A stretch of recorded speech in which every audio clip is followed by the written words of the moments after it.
Welcome back one more time. I'm Keith Friedenberg, Chief Operating and Innovation Officer at CHIME.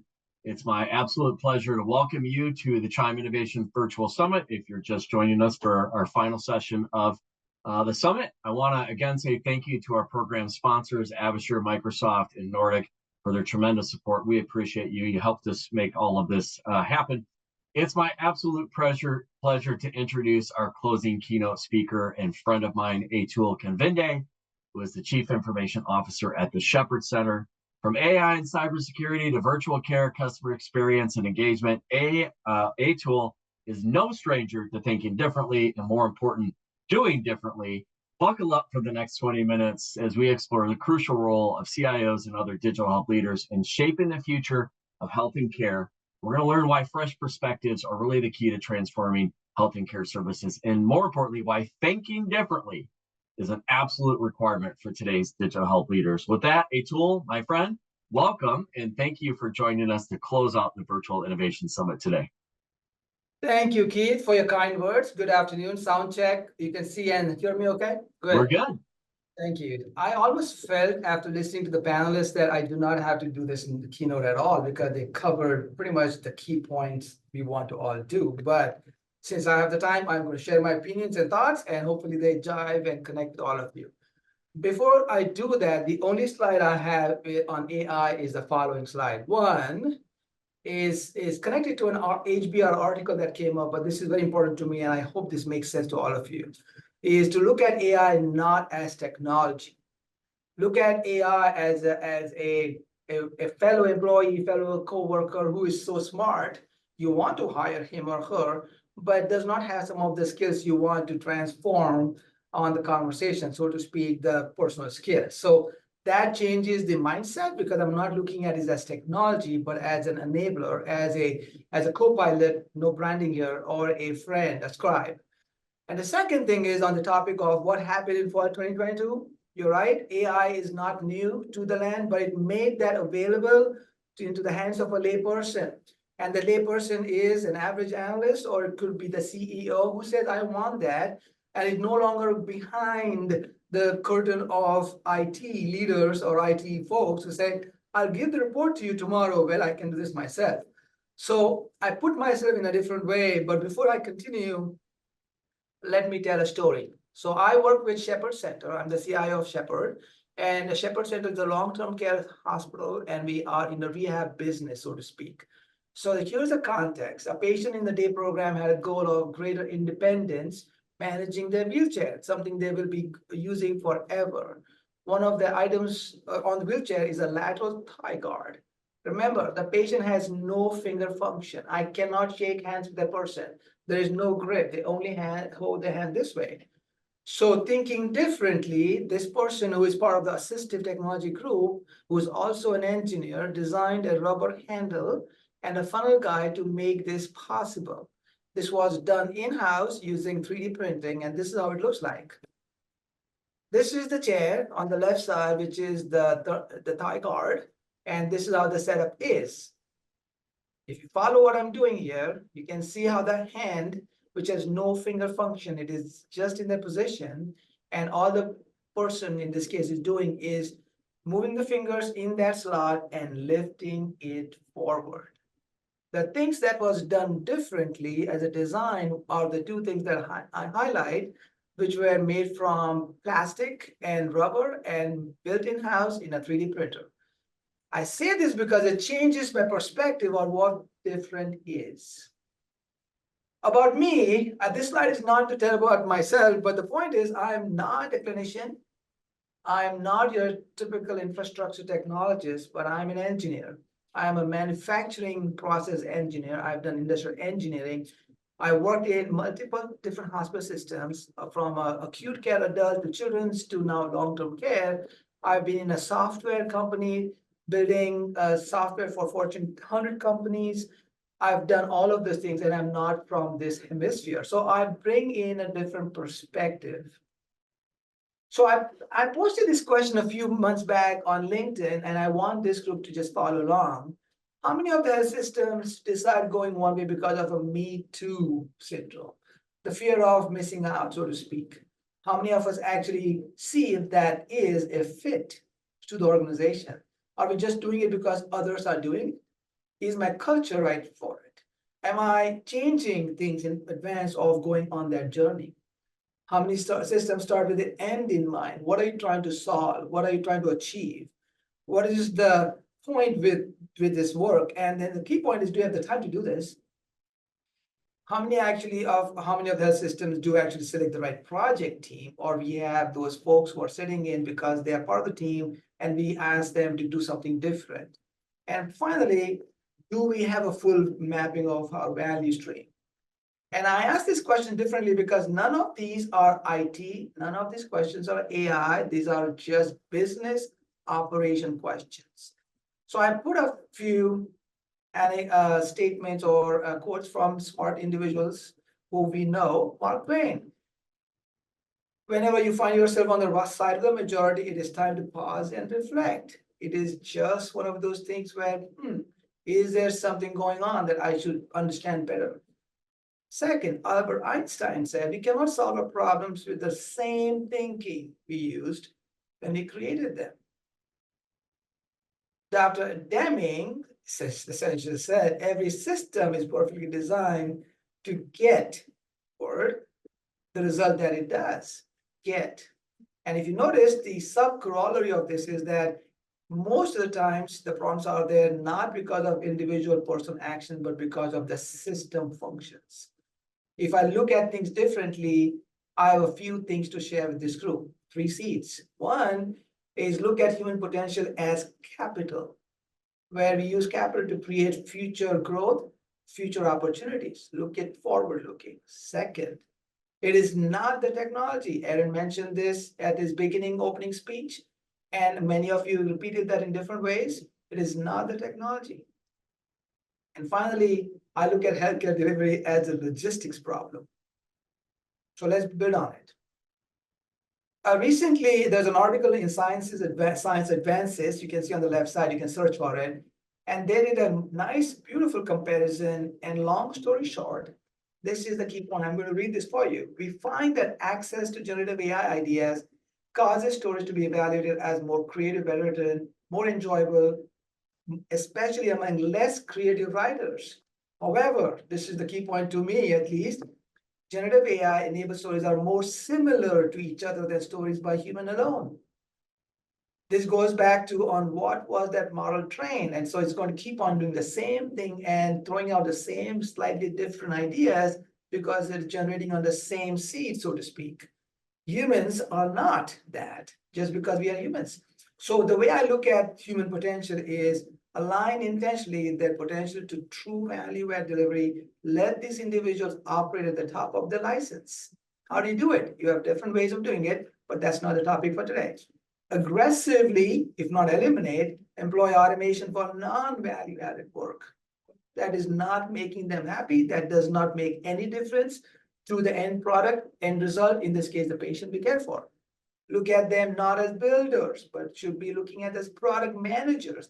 They're looking at the big picture and not just the day-to-day, I need to build something for Dr. Keith. Therefore, they become innovators. And when you look at this human potential in that light, it opens up gates. So that's the way I look at things differently. Again, nothing to do with technology. The second piece is this. Many vendors, technology product vendors, are designing a solution or building a product which they have a problem in mind and they solve it. Very few products I know of are problem agnostic. They're solving a specific problem and they make the case to the to their venture capitalists saying, here's the thing I'm solving, here's the solution to it, because that's what they're doing. But when I look at the product and try to apply it to me, I am now almost looking for a problem to solve with the solution I just purchased. So my point is, if it's the right product we have to buy because there's nothing else, it will always involve how people will do their work, the so-called the people side Aaron mentioned, and how the work gets done differently because the process has changed. So the question I have to ask is, are we building an application, a product, or are we actually solving the workflow, the use case, which is why we are here in the first place? Are we designing just for the blue skies, which is a bunch of individuals saying, this is what I want to do. Okay, here's the way you want to do it. Or what if it is not happening all the time? What if a storm comes? Do you know how to manage a stormy state of mind? And finally, are we solving with the human at the center? Human-centered design is taking enough support nowadays in here healthcare, but it is not new to engineering. It is not new to industrial engineering. I went to Georgia Tech. There's a school that does this for the last 50, 60, 70 years. So the point is, why is it taking flight right now, or flight right now, I should say? So the way to look at this would be, don't look at this as technology, look at this, what it's trying to accomplish. How will you know this is an IHI model? How will you ask the question? How will we know the change is an improvement? And of course, then do the change. If you don't get the answer because we are in a hurry, we have no time, I don't know how to measure it, ask the question, then why should I do this work? Because if I do this work, something else that is justified, has the outcomes, will not be done, right? We have limited resources. Something will not get done because I said yes to something shiny. So, and the last seed I'm planting is looking at delivery as a logistics problem. Before Shepherd Center, I was with Children's Healthcare of Atlanta. And in one meeting, I was trying to remember what the problem we are discussing. It was an hour-long conversation with MDs and nurses. And at the end of that, I said this actually, there's nothing about technology. There's nothing about patient care. It was a logistical, how do I do this from this to this? It was a process conversation. And so I say this because it's not, I'm not trivializing the healthcare. The person who's doing the task is a clinician who does his or her job at their top of license. But for them to do that action, they need input.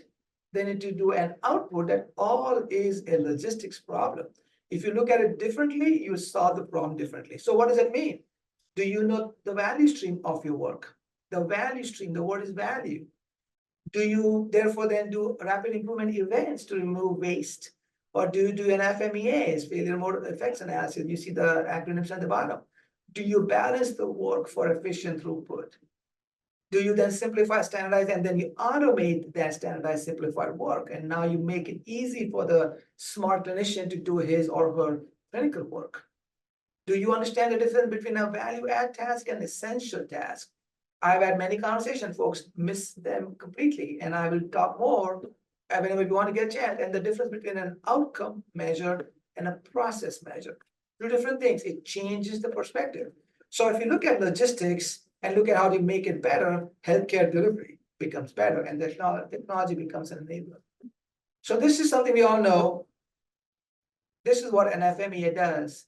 It is not just to prevent happening, but how do you design a process that makes it not happen? Design for error is a concept that is out there for a long time, but are we designing for error, or are we just dropping something in place? And one more thing, we cannot be just technology leaders, we have to be educators. I spent today half of my day on meetings where I was not doing any technology solving, but educating my fellow colleagues, the CEO, COO, on what we should do. And I'm not saying it is trivial. I'm not saying easy. I'm not saying that is all we do, but we have to be first creating awareness, educating what's coming up, and then navigate the conversation. So I will skip this slide, but I just want to drop this for a second for each of you to take a moment to read. This is more definition, and I like to understand this before I can make an action on it. Is to think is an active, conscious, cognitive process, active, which makes new connections and creates meaning. It is also a dialogue where two things are happening in some capacity, something where internally we are syncing up on all the things we're consuming, and then we don't realize that a give and take is happening unless you're intentionally not, to support your new thinking. You start with one state of mind and you end up with a different state of mind. So with that, I like to say, this is not it. This is a few thoughts I'm planting. I'm sure most of you do this. I'm doing this with intention, with authenticity, and I will not back down until I am backing down. So with that said, I ask that, are we just thinking differently? Is that enough? I don't think so personally, because there's this thing called vision without execution is simply hallucination. So I do not want to hallucinate. I do want to make a difference to the person who I walk out and I see a patient in a wheelchair, and have I made a difference to his or her future condition? They have to go in a different state of mind. They are not going to be normal human beings like what I think. I'll leave it with the following thing, Kate, keep me honest in the time. I was at the recent Peachtree race in Atlanta, and I was able to be in front of the, on the sidelines, if you will, and I saw the first batch, which were essentially wheelchair racers. When I saw one person struggling uphill, we call that as a cardiac hill, I said, I have nothing to complain. And therefore, I am inspired. And with that, I ask us all to think differently. I ask us to debate, challenge me in my perspective. I'm not saying this is right. I'm not saying this is it. I'm simply saying this is a way. Only we think differently, we'll get to a better state. Join me in Dallas with Keith, and we'll make it happen. Thanks very much. Thanks very much, Atul. We have a couple of minutes if you're okay hanging out. I've got maybe a question or two, and then we'll start to wrap things up. I've been really heartened to hear throughout the four sessions, our keynotes, as well as our panel discussions. Yes, this virtual summit is focused on technology, AI, and other, in fact, non-AI related tools and technologies that are really helping us transform health and care out there. But what I heard a lot, and it was continually emphasized, is at the end of the day, it's people, process, and technology, right? And I love what you just shared there. Technology is often simply the enabler. And I think you and I would agree, as with probably most of our participants here today, Aaron, and our panelists, that the most difficult part of the change is rarely the technology. It's almost always the people in the process, right? So help me with this question. I'm seeing organizations out there who are grabbing AI, they're implementing AI, they're piloting AI, expecting that this technology is going to be the panacea or the cure. And they're not focusing enough on the people and the process sides of the change or the transformation that they're hoping to affect. Why do you think this is happening? Like, we know better, right? We know better, but it's still happening. Why do you think that is? It's a deep question. We should meet in Dallas to think this through, but I'm not promoting CHIME necessarily, but it's a deep question. And I'll say the following. I think it is an easy button. I think it is very hard to move the cheese and expect somebody to say, okay, bring it on, I'll do this differently tomorrow. It's not. We ourselves don't like it. So I think it's an easy button, and therefore the inertia sets in, and therefore we want to avoid it. It's a path of least resistance. It is like water. It will eventually reach its destination. It will go around rocks and eventually reach the sea, if you will, from the river. But the idea is it will find a small, I think that's one. And the second thing is, I said educator, right? I have to do my job of educating and holding the line, so to speak, saying, what about people? What about the process? And I think finally, I would say a little bit on the fact that vendors are coming, partners, I should say, are coming to us saying, we can do this for you. It's easy, it's turnkey, and lo and behold, it doesn't. And so it becomes a promise that doesn't reach, and by the time you're already committed and now you cannot go back, it's complicated. So it's a deep question. I'm not saying I have the answer, but I'm glad you asked for it. Thanks very much, Atul. Let me again thank our closing keynote speaker, Atul Kanvinde, CIO at the Shepherd Center. Atul, it was a lot of fun. Thank you for joining us. There's much more for us to dive into. Atul is a faculty member for our upcoming Fall Summit, Think Differently, taking place in Dallas, September 11th through the 13th. We hope you will join him, our host, John Manis, and many other CHIME colleagues. We look forward to seeing you there. Don't leave yet. We've got a couple more things we want to cover. Atul, thank you so much for joining us, my friend. We'll see you soon. I just want to thank everybody for joining us today. Really a special and heartfelt thank you to our opening keynote speaker, Aaron Mary. Love you. Thanks you for joining us, Aaron. Our panelists, Terry Couch, Chira Goswami, Jacob Hansen, Dr. Engers Fernandez, and Laura Kriowski, and of course, our closing keynote, Atul Kanvinde. Appreciate you all for joining us, taking time out of your day today to really add some depth to the conversations around AI, cyber, and everything else that's out there that we're tackling on a day-to-day basis. Huge thanks to our production engineer, Luke Skaggs, the guy behind the scenes who did an amazing job creating overall a very seamless experience, and to the CHIME team, also behind the scenes, who supported so much of this work and helped us bring the virtual summit to you. For those of you who weren't able to catch all of the sessions today, we'll be delivering links to the recorded sessions to all of our registered attendees. If you're only able to catch parts of it, you'll of course be able to catch up with all of the recordings.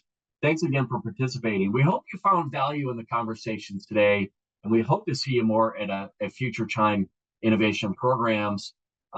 I would be remiss if I didn't mention the virtual summit simply would not have been possible without the amazing support of our sponsors, Absher, Microsoft, and Nordic. Thank you again for your gracious and generous support. We appreciate all that you do out there to support health and care and digital health leaders who are working hard every day to transform the healthcare delivery process. Another shameless plug for the September Innovation Summit. If you enjoyed the virtual summit today, I hope you'll consider joining us in Dallas, Texas, September 11th through the 13th on the Christus Health Innovation Campus for our fall summit. We're going to continue this theme, think differently, and that mindset, more importantly, as Atul says, do differently. This in-person event is graciously hosted by Christus Health CIO and CHIME board member, John Manis. John, thank you for inviting us into your beautiful and amazing innovation center and campus. The program is available to all members of CHIME, AHIS, AHIT, and IHATA, as well as non-member provider executives who are interested in driving innovation and learning more about the Think Differently mindset. So whether you're a CHIME member or another provider who's joined us here today, interested in innovation, interested in learning more about the Think Differently mindset, we hope you'll consider joining us in Dallas, Texas. It's also available to a limited number of executives from our program sponsors. So whether you're interested in attending or sponsoring, follow that QR code that you see on your screen there. Get yourself registered. Sign up. The last Innovation Summit that we held in May was completely sold out. We had no more room and we had a lot of demand. So if you're interested in participating in this summit, don't wait. Follow that QR code. Get yourself registered. We'll look forward to seeing you there. And next up, let's talk quickly about the CHIME 24 Fall Forum. Mark your calendars. November 4th through the 8th. We're going to be in sunny San Diego. Technology, as we heard today, is evolving at a rapid and accelerating pace. In order to keep up with those changes, it's important that we connect, come back together as a community, spend time with our peers and our solution providers, and work together to inspire each other to really transform health and care. We hope you'll join us in San Diego, shape the future of healthcare at the Fall Forum. Registration and housing is open now, so go ahead and grab your Fall Forum ticket and book your room now, as we're expecting very strong demand for hotel rooms. And we, in fact, ran out of hotel rooms in our block last fall. So if you're going to join us in San Diego, don't wait. Go to chimecentral.org, grab your ticket, book your room, and we'll look forward to seeing you there. And we've got more coming, a number of upcoming events. One in particular I want to really highlight. That's our brand new CXO Leadership Academy. If you're one of the more than 4,500 graduates of CHIME's Healthcare CIO Bootcamp programs, this program, the CXO Leadership Academy, is the answer to the most common question we hear after a bootcamp ends. What comes next? And well, we've developed what comes next thanks to our Senior VP of Educational Learning, Nicole Kirkenbush. This intensive 2.5-day executive education program designed to train and prepare the next generation of digital health leaders to successfully meet the demands of these critical positions. CHIME membership is not required to participate, and the program is open to more than just CIOs and CDOs. You're a chief AI officer, chief medical or nursing informatics officer, chief health information officer. Many other executive levels out there are in the midst of this digital health transformation. This program's for you. And finally, mark your calendars for February 16th through 19th in 2025 as ViVE moves back to Nashville. We know it's going to be a heck of a program. Nashville was a huge hit 2 years ago. We're excited to be coming back. Remember, ViVE is the only industry event that's focused exclusively on the executive level experience. There's no other event like it. If you haven't been to ViVE, we hope you'll consider joining us in Nashville. And if you've been to ViVE before, we definitely look forward to seeing you again in Nashville. Registration is open now for ViVE, so join your industry peers at the only digital health event focused exclusively on you. With that, I want to thank everybody for coming. Thank all of our guests, our speakers, our panelists today, Luke and the CHIME team behind the scenes. Thank you. And we look forward to seeing you at a future CHIME Innovation program soon. Be well.